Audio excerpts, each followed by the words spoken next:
lot of energy going out already. That's promising. Okay, that's it. I think I thought I can maybe leave out where all the affiliations of the speakers, because I thought, well, we're all Theosophists. Who knows for how many incarnations already and what affiliations we had in past life. So I'll just announce Barend Voorham.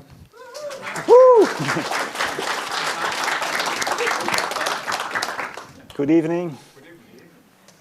Since I've been designated as an expert on the field of religion, you may think that I have had an appropriate religious education, or maybe I will disappoint you, but both my parents were atheists. And it's even worse because my grandfather and grandmother of father's side were also atheists. And I think that even my great-grandfather was one of the first free thinkers in the Netherlands. So for all my family, you know, to quote Karl Marx, religion was an opium for the people. Nevertheless, I think that I have a kind of religious education, and maybe my education was much better than when you are grown up in a kind of faith. Yeah, because for my parents, especially for my father, all people, whatever the color of the skin was, whether they're a woman or a man or poor or rich or professor on university or just someone who couldn't read, all people were equal for him. And he treated everybody in the same way. And he thought that everybody had a duty to society and had rights to society. And in that aspect, I think that was a real good religious education for me. The second thing that is important in my personal education is that I don't have any religious dogma. I'm confronted with a lot of Theosophists nowadays who were brought up in a kind of religion, and they really had to struggle with the old views they had from their religious education, about hell, about heaven, about a severe punishing God, and so on. And I didn't have that. Of course, my education was not the best one there is, because it was lacking a point, but in kind of solidarity, a kind of, you know, oneness with society, with the world, is a very good starting point for a religion. And what I want to say with this is that religion, with the capital R, is very different than a religion, as we have also discussed in the study groups. Well, what is religion? And be aware of the fact, please, that religion is very, very different than a religion. A religion or a faith is a derivative from religion. And sometimes it's the opposite of religion. But religion, in the Theosophical sense of the word, is something very, very noble. And we all have more or less an answer in that direction. We speak about oneness, unity, about, you know, the point that the source from which everything emanates and to which everything goes back. I will give you the definitions that I've heard of that you have written down. We have changed it a little bit because some were very, very large. Religion is knowing you. Religion is knowing you and everyone else are the one life. Beautiful description. Coming from one source and going back to that source by knowledge of the real one self. And one group had made a division in the Atmic and the Buddhic and the monastic part of religion. Atmic, we are it. Buddhic, awareness of it, compassion. And the monastic recognizing unity and diversity, compassion in action, art and practice of life, discovering path of life. Another one. Religion is truth from an atomic point of view, binding together of all beings, a sacred responsibility towards the whole and giving shape to that unity. I was in that group and we had some discussion about whether religion is truth or whether those two are different, but we came to the conclusion that religion is in fact one of the three windows which you can use to look at truth. Yeah? So religion is the window of the oneness. You see all in one. So it is the atomic point of view of truth. And another definition, they are all more or less the same, and that's very nice, because on that point we don't differ too much. To bind back to unity and beyond to a divine essence. And that word divine essence is very important. In my education, as I told you, we were talking about oneness and solidarity, but it was limited to the here and now. And the Theosophical view on religion, there the oneness is not limited to the here and now, to the earthly life, but to, the life hereafter and the life thereafter and the life before. It's all a unity, not just this physical unity, as I may call it like that. Yeah, it is the divine essence. Theosophy, a religion of responsibility. Service and altruism lead to the need for self-knowledge. And another group, they divided it in atomic, Buddhic, and monastic. Atomic, the wholeness and harmony. Buddhic, wisdom and compassion are two aspects of the same thing. Interconnectedness, intuitive recognition of the sacred. Monastic, art and practice of life, discovering path of life. You may interrupt me. Are there any questions, or you want something to add, or did I skip something very, very important? No? So we are all one at that point. Yeah?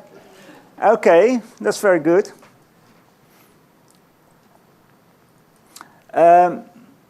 Just one thing, that idea of oneness and unity and binding together in a religion, if it is a pure religion, is giving shape in a kind of concept. To give you an example, in Islam, they're speaking about Allah, and in esoteric Islam, Allah is just another word for the unity. Yeah, you can read in the Quran, wherever you look, there is the face of Allah. So, outside, inside, east, west, south, north, beneath, below, everywhere is Allah. Everywhere is the oneness. There is a religion who tries to give shape, a concept to that idea of unity. So, a religion, when it is pure, it may help the adherents to get a view on oneness. In Buddhism it's the same, they speak about sunyata, the void, the emptiness, and you don't pray to the emptiness. No, you don't ask the emptiness for the things you think you need. Not at all. Because in Buddhism, even the gods are subject of the law of karma, the law of cause and consequence.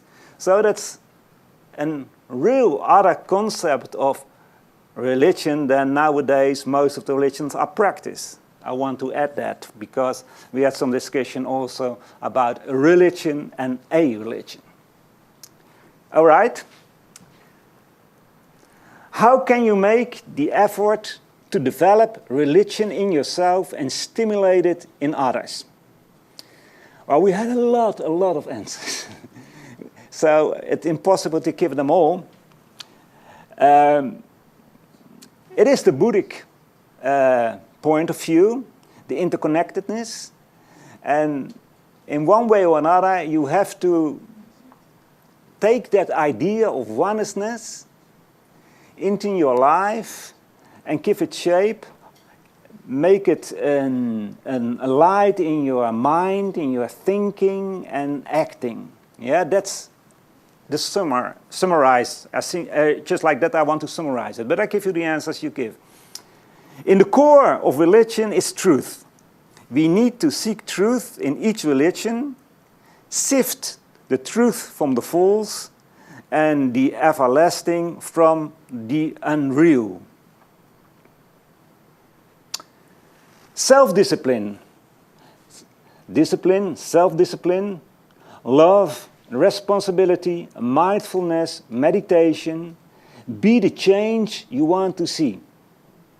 Lead by example. And another group have divided it in 3 aspects. The atmic aspect, silence, listening, contemplation, meditation towards the nameless. And the nameless is the unity. Buddhic, reflection on spiritual ideals, the realization that wisdom and compassion are inseparable. And the monastic, study, introspection, outreach with contemporary relevance, compassion in action. All right? Some other answers? You become what you think. Contemplation on oneness. Well, I know that because I was in that crew, but the one who said that, he quote Mahatma Gandhi, who said that a human mind has 2 windows, and one says how he is and how the world is, and the other window, says what it should be and how you should behave, what you should think. So if we look through that other window and we know that we have to change or that we have to act according to the ethnic view, then the change will come automatically.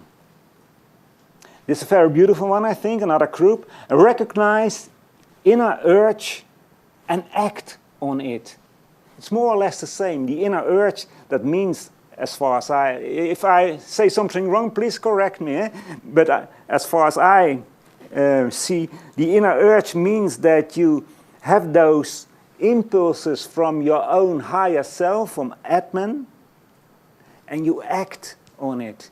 And you give it shape.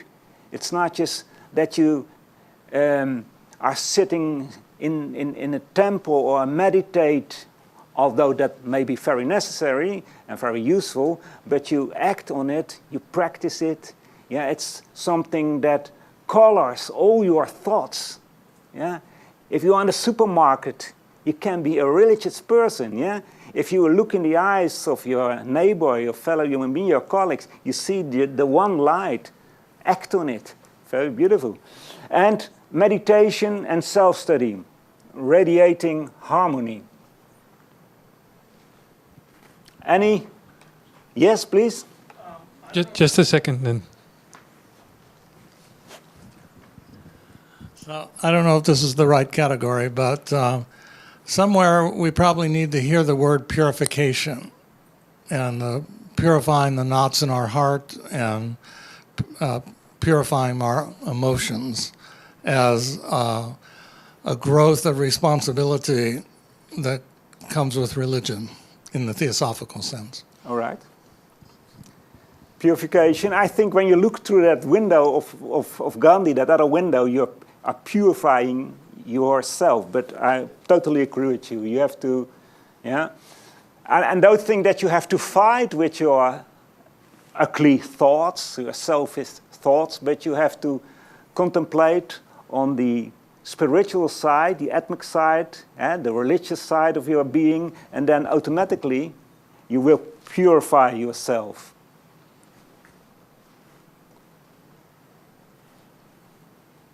So we are all one on the Buddhic also. That's great.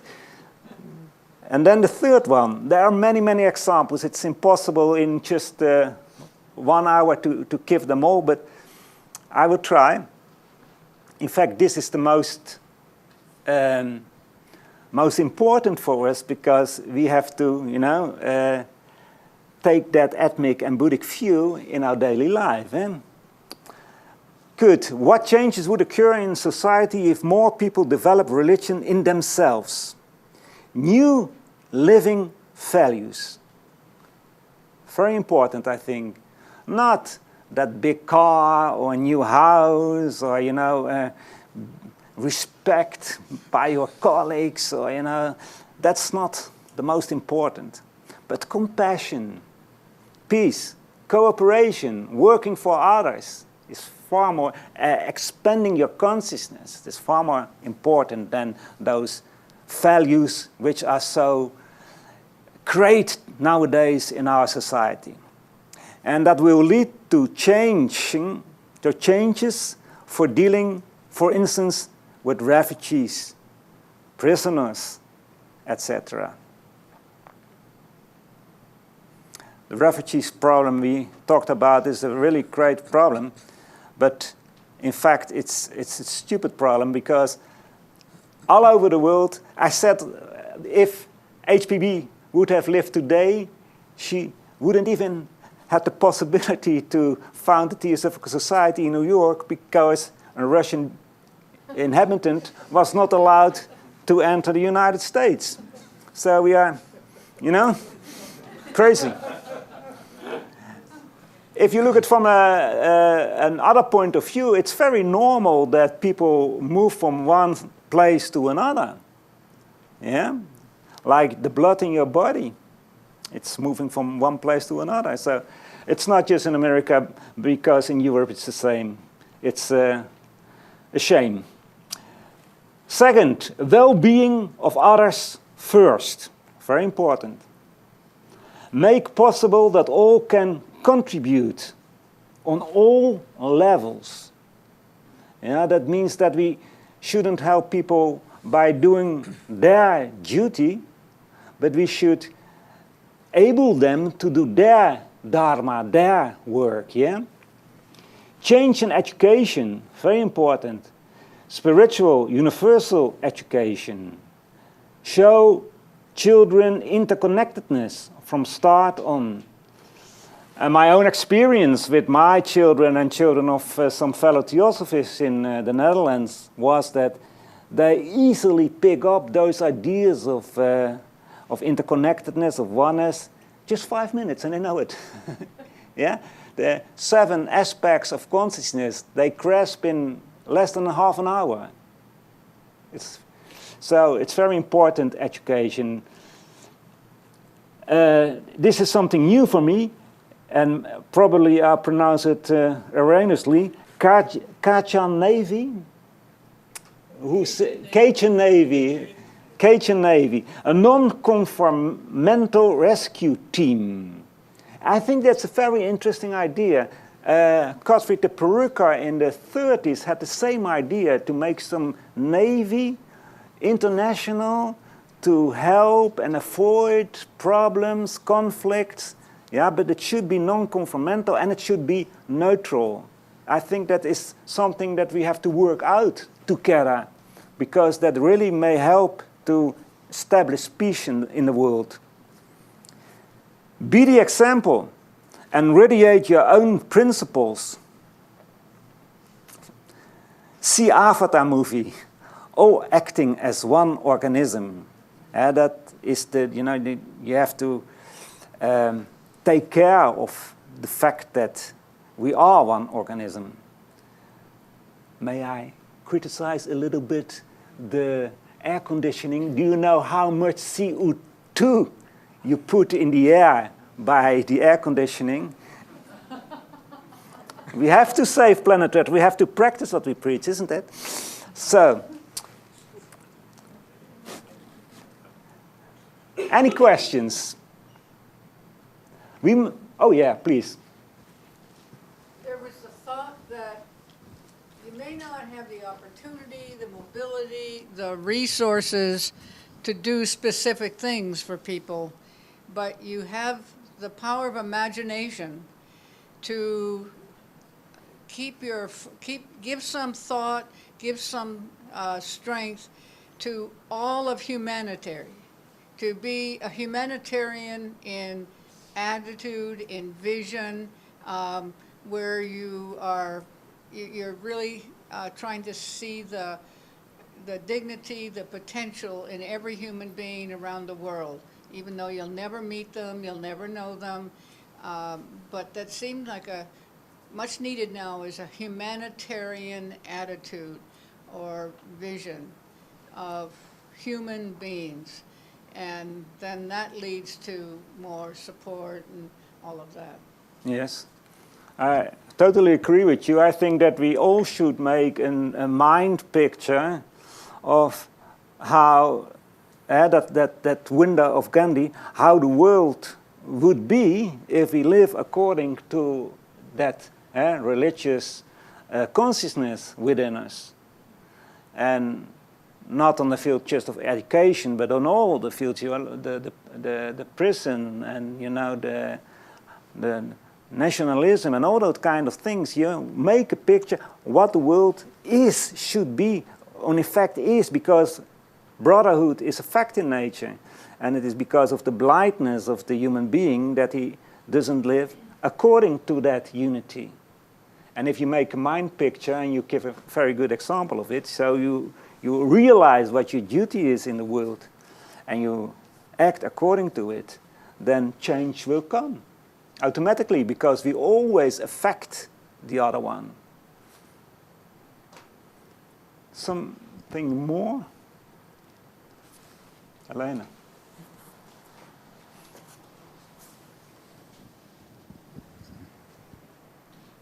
Thank you. We talked in our group about bringing attention, maybe in our publications, to young people who, like Greta in Europe with climate change, who represent solutions coming from the young people. Makala, the high school that had the shootings in Florida. It's like we could have a Nobel Peace Prize for these children, who really are Atma Buddhi, manas in action and representing the change that they can bring to the problems in the world. Yeah. Yeah, it's good. I don't know what to say about it, but it's good. But I think you don't need prizes to change the world. Yeah. There are some beautiful children, Malala of Pakistan, who did a great job, and there's a Swedish girl now who is, yeah, well, very good, yeah. I will give the synopsis of the synopsis. Barbara, there's another. And we also brought out the fact that the lower kingdoms would also benefit if there were a true religion established. The happy nature spirits, happy nature, Yeah, of course, yeah, because the animals are our younger brothers, and we don't treat them very well, I think. Yeah. Even the vegetable kingdom will change if we live according to our spiritual nature. Yeah. Somebody, yes.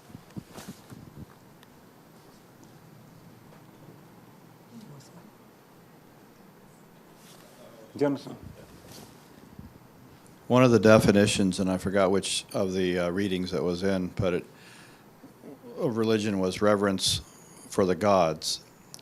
And we had the idea that this could be reverence for the elementals, like the happy nature spirits, but it could also be reverence for high beings. So you could have actually like a golden age where it's quite acceptable and okay that there would be high beings and people wouldn't persecute them and people could learn from them.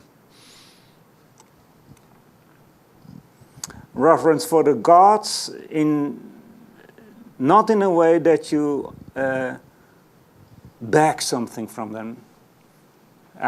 You don't mean that, of course, no. Okay. No, reverence for living beings in general. For high beings and not petitioning them, not trying to manipulate anything, Mm-hmm. but just celebrating that there are high beings, Mm-hmm. eternal souls. Mm.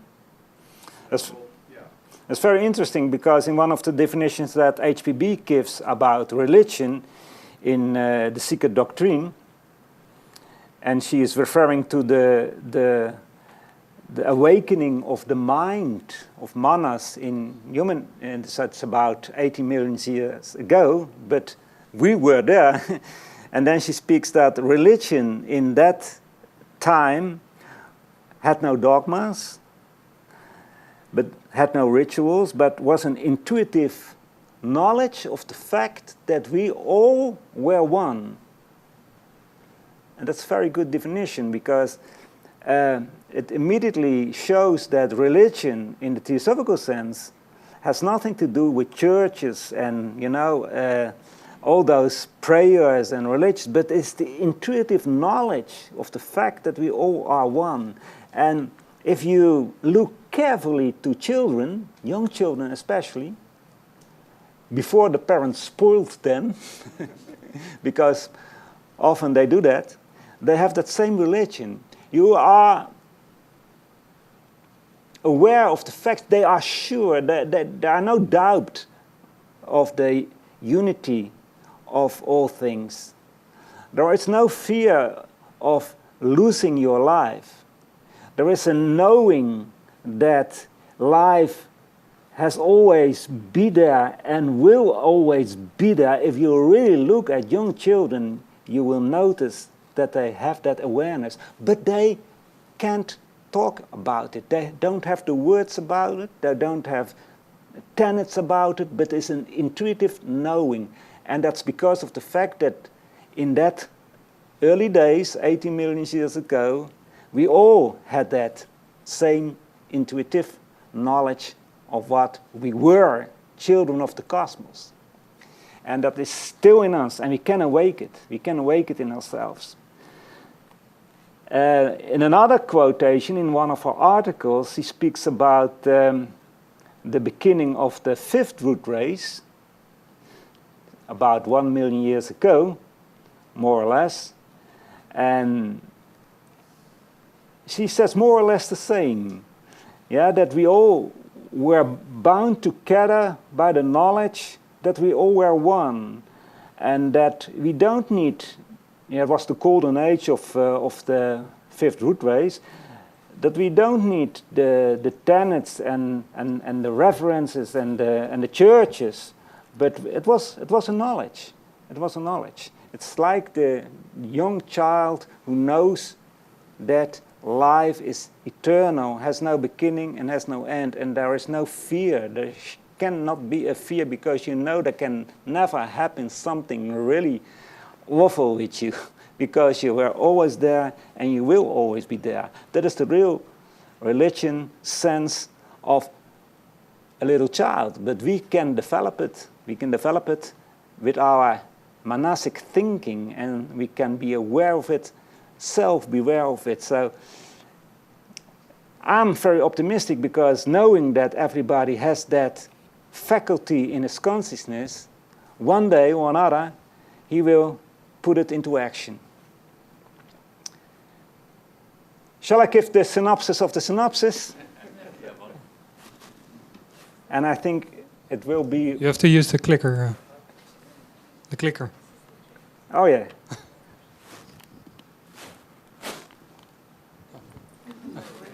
My religious education was okay, but my technical was... All right.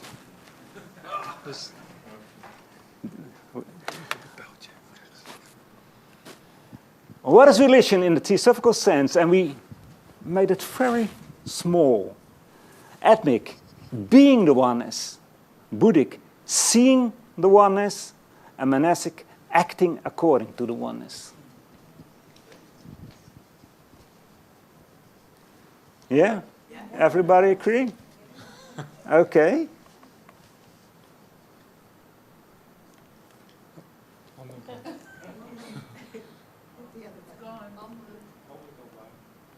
Okay. Synopsis of the synopsis. How can you make the effort to develop religion in yourself and stimulate it in others?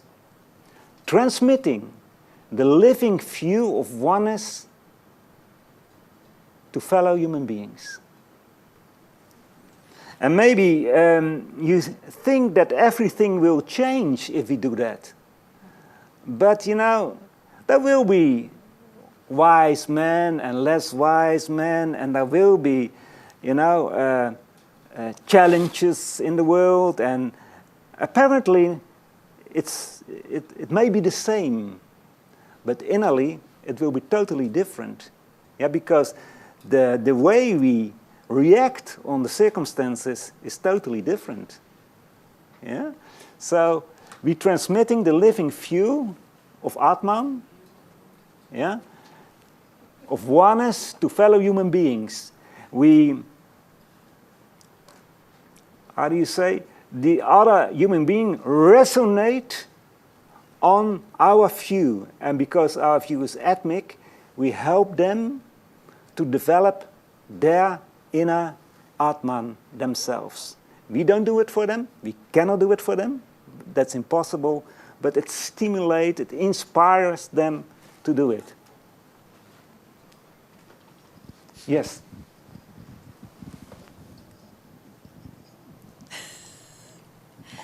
I was going to point out that I don't think that if we're talking about Theosophy and all life is one, we can't just talk about human beings.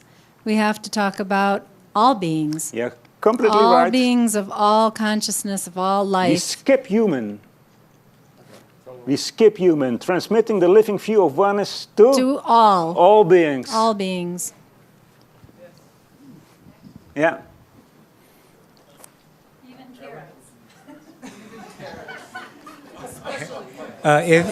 If you're going to change that to all beings, then you have to put in her definition, all things, all beings. But things are beings as well. She specifically said things in contradistinction. She is HPD? That's her quote. Yeah. That's a quote.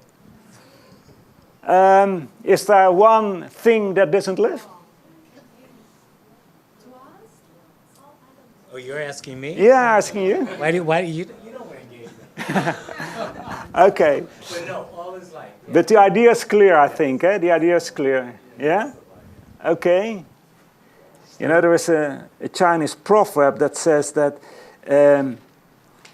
if you want to communicate with somebody, he has to forget the words you speak, so you're able to communicate with him. Yeah. So words, we told it this morning, words are a very poor vehicle to transmit ideas. Eh?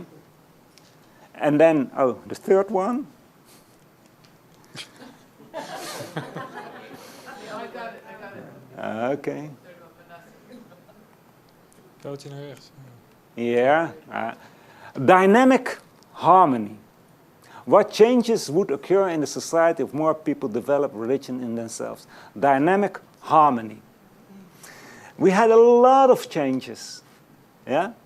And Erwin and Lalibel and I were talking about it, and then we said, well, maybe the only thing we can make a synopsis of it by saying it's dynamic harmony.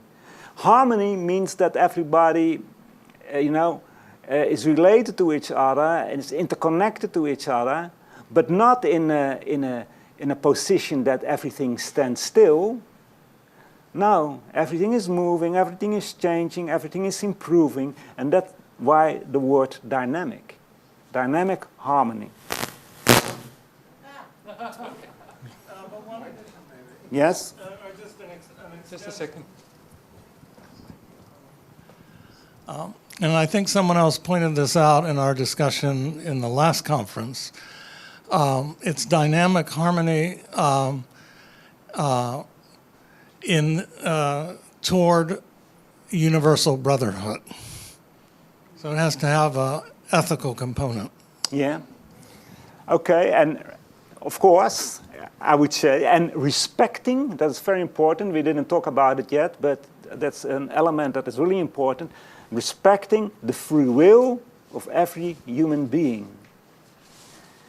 Because, you know, in that harmony, we don't need to agree with each other.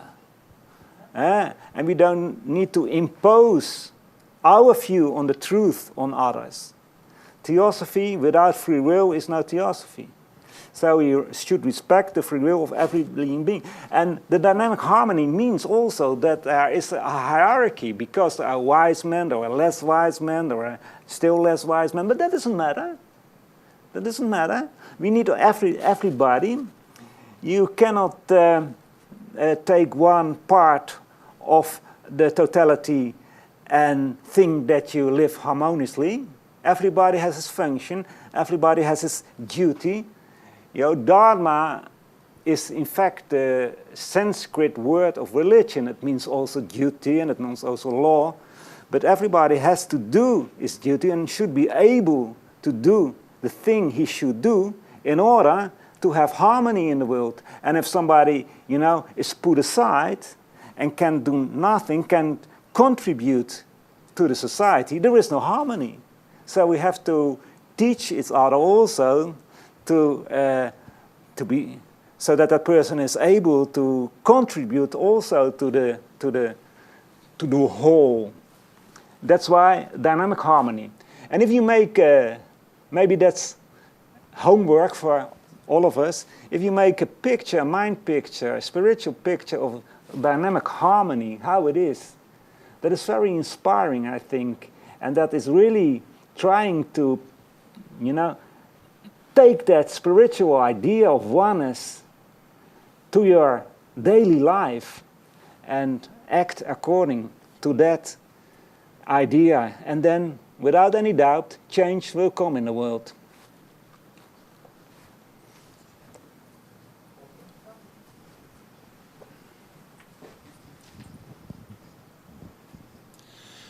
I think you highlighted something that I really would like to stress, that when we think about religion, we have to think about daily life.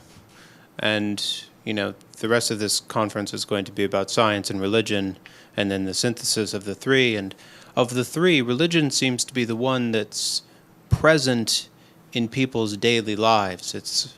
And the phrase that came up earlier, and I really like it, is the art of day-to-day life. There's something about that where there's this ever-increasing ability of our being to participate in life. And religion seems to be this umbrella term to capture the different ways in which we go about trying to do it, the way we try to go through and figure out what's going on and figure out how to make it as sacred as we can and tap into that in some way. And so, yeah, I like the emphasis on daily life here. It's really helpful for me. Yeah. You know, in the letter of the Mahachohan, there is written that Theosophy, or the Theosophical Society, is the fountain stone of the fountain stone of the source of the religions, or religion. There are two copies of that letter, of the future. And if you read that letter very closely, he's just talking about daily life. Yeah. So if it isn't, if you don't apply it, if you don't practice it, it's worthless. You are a hypocrite if you don't practice it. Herman. Yeah, one remark and one question. For me, harmony doesn't mean static. So the word dynamic is, for me, not really needed. Yeah, that is just a remark. The question is respect for everybody's free will.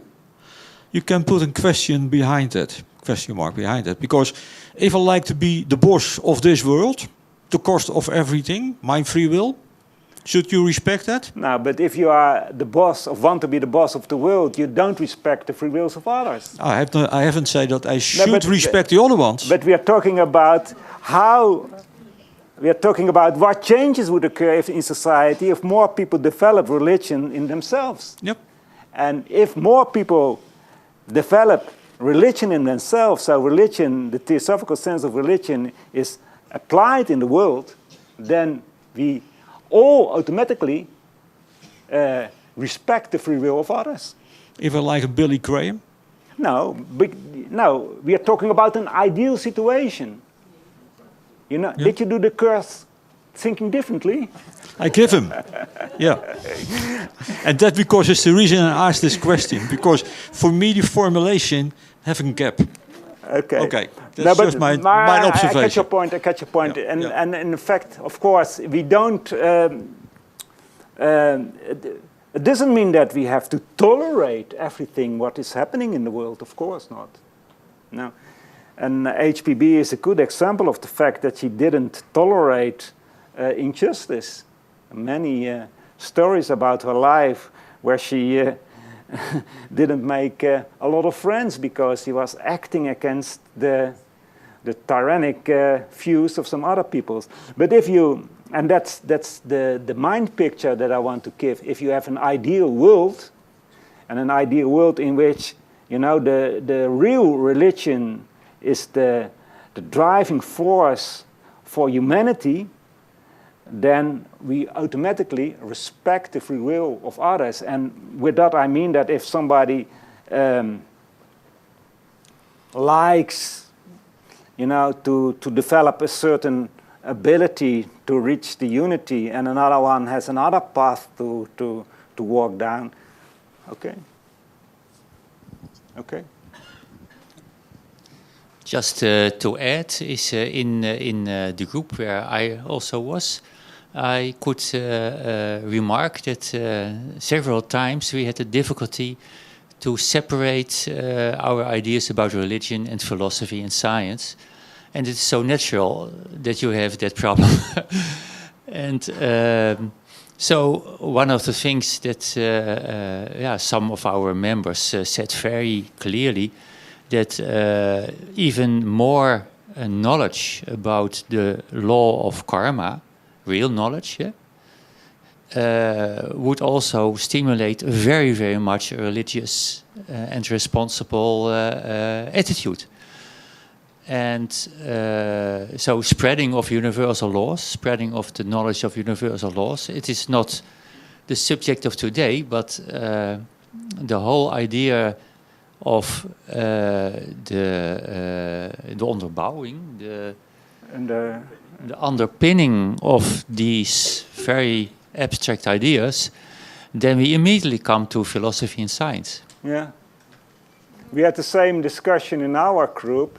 If you really, you know, reincarnation and karma, if those two laws were better known than they are today in the real sense of the word, well, that would, without any doubt, help to build up another society, of course, yeah.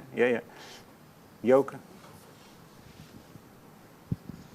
I see the problem of free will and so on, but you can say that everyone has to have the freedom to express its own inner core. Mm-hmm.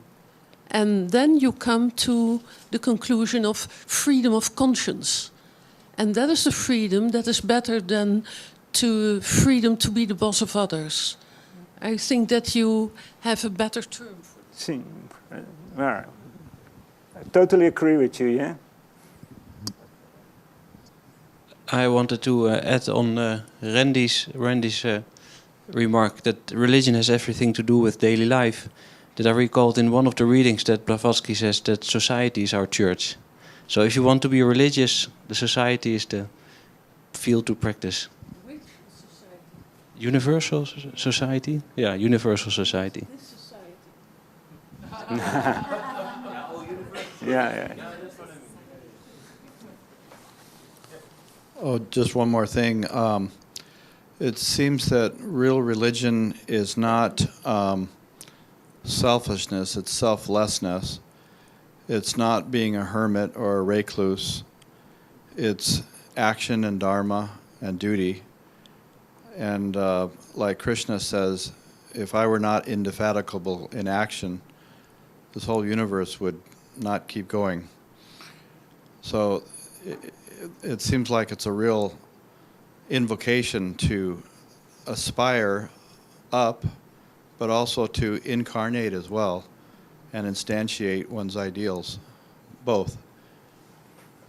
Yes, that's in one of the definitions of religion. It says that it's the view on unity, of unification, or the oneness of all life. But, and that's the second part of religion, you have to give it shape in your life. Because if you don't do that, it's just, you know, something you practice on Sunday in the church, and the rest of the week you do those selfish things. No, it should be something that is 7 days a week, the driving force of your life. Yeah, for sure. Okay, no more questions? Okay, thank you, Barend, for this synopsis.